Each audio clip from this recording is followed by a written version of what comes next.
Alright, first off, I have to excuse how sweaty I am. It is currently close to 100 degrees here in Louisville, Kentucky, and I have to turn off both of the fans pointing directly at me to film this, otherwise the microphone picks them up. So I'm feeling pretty scorched right now. Regardless, it's been months since I did the first Marvel Rivals Fusion video.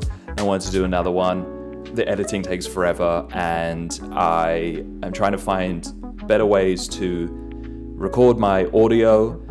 This room is super echoey, so I apologize for any echoey audio. I'm going to invest in some soundproofing and probably a better microphone. I really like this one, but it would be nice to maybe have something that is a little bit more consistent.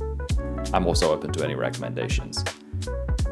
So this is the second Marvel Rivals Fusion.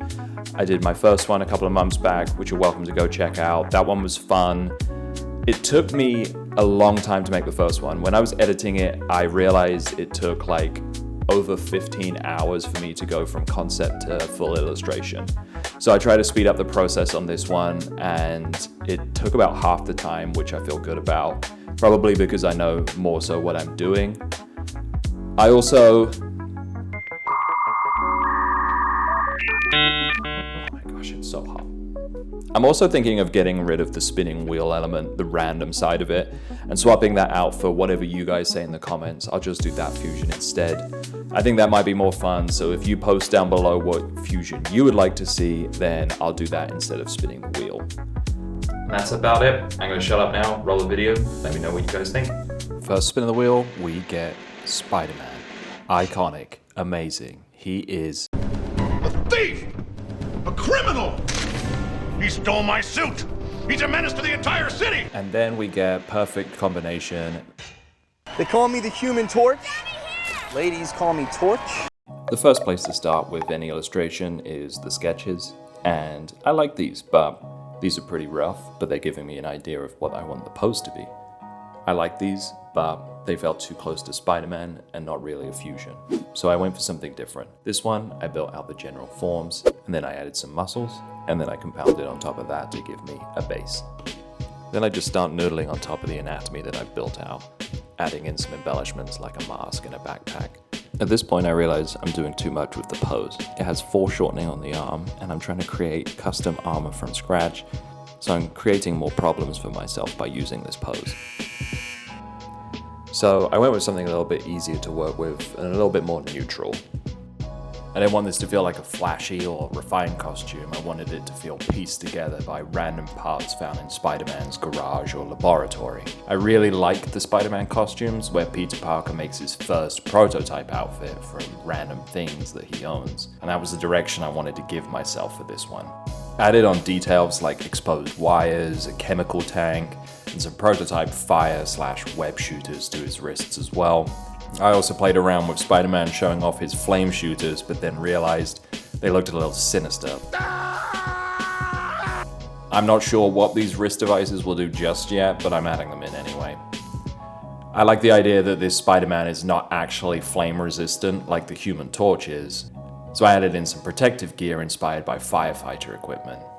And then I added in these leg protectors that hang down from the belt. I don't really know how much these leg protectors make sense, but I wanted the Spider-Man outfit to peek through, so I'm just going to add them in and let them slide. And that's the sketch done. Or is it? Like any established illustrator, I was starting to doubt if this sketch made any sense at all. So I created an alternative outfit that was more in line with a streetwear ninja look that made more sense, and then I compared the two. At this point I have to ask myself, which one makes more sense and which one is more fun? And there's technically no client or brief for this job, so I'm going to go with the fun and the goofy option. Through the magic of editing, I went over my sketch once more to add more volume and depth, and then I carved out some of the creases on the clothing. The next stage is inking. So I draw all the way around the character to make sure it has a solid silhouette, and then I start carving away at some of the more detailed sections. Much like Spider-Man learning to flip his webs, I hit a snag. These flame web gauntlets were boring, and they just did not tell any story. I sketched out a couple of ideas to make them feel more in line with the homebrew aesthetic of the outfit, and then I decided I wanted to work in some kind of interchangeable canister. And this idea stood out to me the most, and I added in a second slot. Maybe another canister could fit in there. Then I compared against my previous design, and I liked my new one best. Alright, so next up is shading. If you watched my previous video where I combined Wolverine and Penny Parker, you'll know that I used a gradient map method for the coloring and shading. It's probably my favorite method because it means you can just focus on shading in the black and gray, and then you can do color afterwards. My shading method is pretty simple. I use a soft round brush to add the volume to the body, and then I just lasso out the sections on the limbs to add in details like muscle definition and clothing creases. I would say that shading clothing and fabric is probably one of my weaker skills, so I'm trying to use as many references as possible. I'm thinking about tension folds and where shadows might be darker. I'm also trying to make the tension folds look as defined as possible, because if those look right, then you probably won't notice the mistakes I make everywhere else. And then after the shading's done, I can add in the gradient maps to each individual costume piece. And this part is just adding in the flat color. It looks pretty weak right now, but I'm going to add the gradient maps in over the top. I'm not showing it all in detail here, but if you guys are interested in learning how this process is done, then let me know in the comments. I'll make a more in-depth video.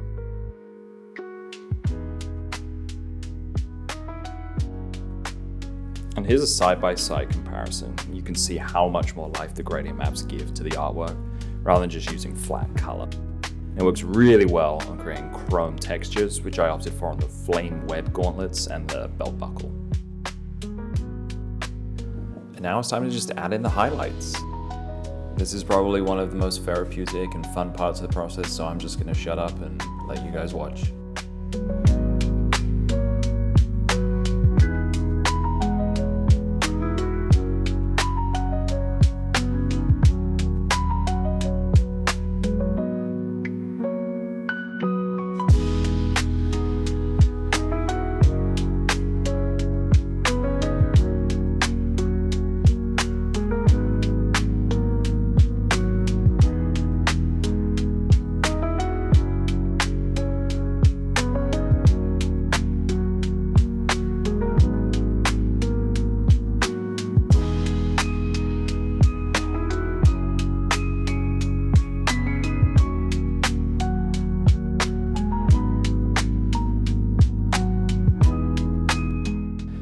All Spider-Man variants seem to have their own emblem as well. So I used Photoshop's mirror tool to create some kind of flaming spider logo, and then I just slapped that on his hoodie.